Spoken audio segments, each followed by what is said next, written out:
ಮೋದಿಗೆ ಶುಭ ಹಾರೈಸಿದ ಮಾಜಿ ಪ್ರಧಾನಿ ದೇವೇಗೌಡ ಅನಾರೋಗ್ಯ ಹಿನ್ನೆಲೆ ಪದಗ್ರಹಣ ಕಾರ್ಯಕ್ರಮಕ್ಕೆ ಬರ್ತಾ ಇಲ್ಲ ಅಂತ ಪತ್ರದಲ್ಲಿ ಉಲ್ಲೇಖ ಮಾಡಿದ್ದಾರೆ. ಪದಗ್ರಹಣ ಕಾರ್ಯಕ್ರಮಕ್ಕೆ ಬರೋದಕ್ಕಾಗ್ತಾ ಇಲ್ಲ ಅಂತ ಪತ್ರ ಬರೆದಿರುವಂತಹ ಮಾಜಿ ಪ್ರಧಾನಿ ದೇವೇಗೌಡರು ಸುದೀರ್ಘ ಪತ್ರ ಬರೆದು ಪ್ರಧಾನಿ ಮೋದಿಗೆ ಶುಭ ಹಾರೈಸಿದ್ದಾರೆ. ಎಚ್.ಡಿ. ದೇವೇಗೌಡರನ್ನು ಕೂಡ ಇವತ್ತಿನ ಕಾರ್ಯಕ್ರಮಕ್ಕೆ ಆಹ್ವಾನಿಸಲಾಗಿತ್ತು. ಆದರೆ ಈ ಕಾರ್ಯಕ್ರಮಕ್ಕೆ ಅನಾರೋಗ್ಯದ ಹಿನ್ನೆಲೆಯಲ್ಲಿ ಬರ್ತಾ ಇಲ್ಲ ಅಂತ ಹೇಳಿದ್ದಾರೆ. ಇದರ ಜೊತೆಗೆ ಪತ್ರವನ್ನ ಬರೆದು ಶುಭ ಹಾರೈಸಿದ್ದಾರೆ. ಸುದೀರ್ಘವಾದಂತಹ ಪತ್ರವನ್ನ ಬರೆದಿದ್ದಾರೆ. ಇಲ್ಲಿ ಗಮನಿಸಬಹುದಾಗುತ್ತೆ ಪ್ರಧಾನಿ ಮೋದಿಗೆ ದೇವೇಗೌಡರು ಬರೆದಿರುವಂತಹ ಪತ್ರ ಇದು. ಇದರಲ್ಲಿ ಪ್ರಧಾನಿ ಮೋದಿಗೆ ಶುಭ ಹಾರೈಸುವುದರ ಜೊತೆಗೆ ತಮ್ಮ ಅನಾರೋಗ್ಯದ ನಿಮಿತ್ತ ಇವತ್ತು ಕಾರ್ಯಕ್ರಮಕ್ಕೆ ಬರೋದಕ್ಕೆ ಸಾಧ್ಯವಾಗ್ತಾ ಇಲ್ಲ ಅಂತ ಕೂಡ ತಿಳಿಸಿದ್ದಾರೆ. ಒಟ್ಟಾರೆಯಾಗಿ ಪದಗ್ರಹಣ ಕಾರ್ಯಕ್ರಮಕ್ಕೆ ಇವತ್ತು ದೇವೇಗೌಡರು ಹಾಜರಾಗ್ತಾ ಇಲ್ಲ. ಅವರನ್ನು ಕೂಡ ಆಹ್ವಾನ ಮಾಡಲಾಗಿತ್ತು. ಹಲವಾರು ಗಣ್ಯರನ್ನ ಇವತ್ತಿನ ಕಾರ್ಯಕ್ರಮಕ್ಕೆ ಆಹ್ವಾನಿಸಲಾಗಿದೆ. ಹಲವಾರು ಗಣ್ಯರು ಹಾಜರಿರ್ತಾ ಇದ್ದಾರೆ. ದೇವೇಗೌಡರನ್ನು ಕೂಡ ಆಹ್ವಾನಿಸಲಾಗಿತ್ತು. ಆದರೆ ಅನಾರೋಗ್ಯದ ಕಾರಣ ದೇವೇಗೌಡರು ಹೋಗ್ತಾ ಇಲ್ಲ. ಆದರೆ ಪತ್ರದ ಮುಖಾಂತರ ಶುಭಾಶಯ ತಿಳಿಸಿದ್ದಾರೆ. ಇಲ್ಲಿ ಗಮನಿಸ್ತಾ ಇದ್ದೀವಲ್ಲ, ಎಚ್.ಡಿ. ದೇವೇಗೌಡರು ಬರೆದಿರುವಂತಹ ಪತ್ರ ಇದು. ಪ್ರಧಾನಿ ಮೋದಿಗೆ ಶುಭ ಹಾರೈಸಿದ್ದಾರೆ. ಇದರ ಜೊತೆಗೆ ಅನಾರೋಗ್ಯದ ಹಿನ್ನೆಲೆಯಲ್ಲಿ ನಾನು ದೆಹಲಿಗೆ ಬರೋದಕ್ಕೆ ಸಾಧ್ಯವಾಗ್ತಾ ಇಲ್ಲ ಅಂತ ಕೂಡ ಪತ್ರದಲ್ಲಿ ಉಲ್ಲೇಖವನ್ನ ಮಾಡಲಾಗಿರುವಂಥದ್ದು. ಇನ್ನು ಹಲವಾರು ಗಣ್ಯರು ಇವತ್ತು ಪ್ರಧಾನಿ ಮೋದಿಯವರ ಈ ಪದಗ್ರಹಣ ಕಾರ್ಯಕ್ರಮ ಏನಿದೆ ಆ ಒಂದು ಕಾರ್ಯಕ್ರಮದಲ್ಲಿ ಹಲವಾರು ಗಣ್ಯರು ಭಾಗಿಯಾಗ್ತಾ ಇದ್ದಾರೆ. ಹಲವಾರು ಗಣ್ಯರನ್ನು ಆಹ್ವಾನಿಸಲಾಗಿದೆ. ಕೇಂದ್ರದ ನಾಯಕರು ದೊಡ್ಡ ಜವಾಬ್ದಾರಿ ಕೊಟ್ಟಿದ್ದಾರೆ.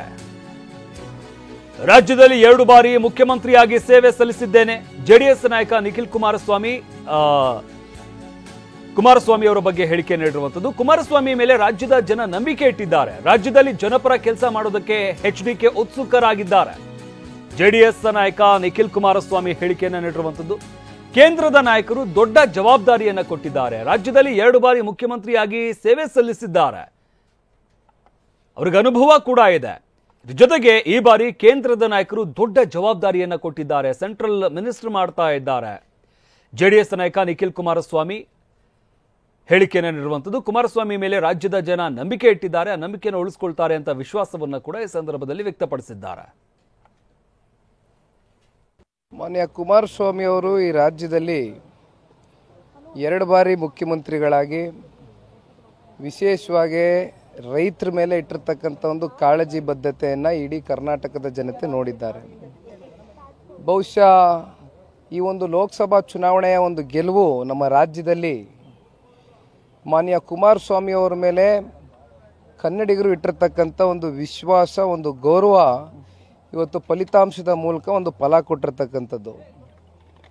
ಹಾಗಾಗಿ ಇಲ್ಲಿ ಸಂತೋಷ ಅನ್ನೋದಕ್ಕಿಂತ ಹೆಚ್ಚಾಗಿ ಒಂದು ದೊಡ್ಡ ಜವಾಬ್ದಾರಿಯನ್ನು ಇವತ್ತು ಮಾನ್ಯ ಕುಮಾರಸ್ವಾಮಿ ಅವರ ಮೇಲೆ ಕೇಂದ್ರದ ರಾಷ್ಟ್ರೀಯ ನಾಯಕರುಗಳು ಹೊರಿಸಿರ್ತಕ್ಕಂಥದ್ದು. ಒಂದು ನಮಗೆ ಅತ್ಯಂತ ವಿಶ್ವಾಸ ಇದೆ, ಕುಮಾರಣ್ಣ ಅವರಲ್ಲಿ ಒಂದು ಛಲ. ಯಾವತ್ತಿಗೂ ಕೂಡ ಅಧಿಕಾರ ಇರಲಿ ಇಲ್ಲದೆ ಹೋದಂಥ ಸಂದರ್ಭದಲ್ಲಿ ಈ ನಾಡಿನ ರೈತರ ಬಗ್ಗೆ, ಬಡವರ ಬಗ್ಗೆ, ನೊಂದಿರ್ತಕ್ಕಂಥ ಶೋಷಿತರ ಬಗ್ಗೆ ಯೋಚನೆ ಮಾಡ್ತಕ್ಕಂಥ ಒಂದು ವ್ಯಕ್ತಿತ್ವ, ಅದು ಅನೇಕ ಸಂದರ್ಭದಲ್ಲಿ ನಾವು ನೋಡಿದ್ದೇವೆ. ಹಾಗಾಗಿ ಇವತ್ತು ಅವ್ರಿಗೊಂದು ಹೆಚ್ಚಿನ ಒಂದು ಜವಾಬ್ದಾರಿಯನ್ನು ವಹಿಸಿದ್ದಾರೆ. ನಿರೀಕ್ಷೆಗಳು ಜಾಸ್ತಿ ಇದೆ. ನಿರೀಕ್ಷೆಗೂ ಮೀರಿ ಅವ್ರು ಕೆಲಸ ಮಾಡಲಿ ಅಂತಕ್ಕಂಥದ್ದು ಆ ತಾಯಿ ಚಾಮುಂಡೇಶ್ವರಿಯಲ್ಲಿ ಪ್ರಾರ್ಥನೆ ಮಾಡ್ತೀನಿ. ಮಾನ್ಯ ಕುಮಾರಸ್ವಾಮಿ ಅವರು ಈ ರಾಜ್ಯದಲ್ಲಿ 2 ಬಾರಿ ಮುಖ್ಯಮಂತ್ರಿಗಳಾಗಿ ವಿಶೇಷವಾಗಿ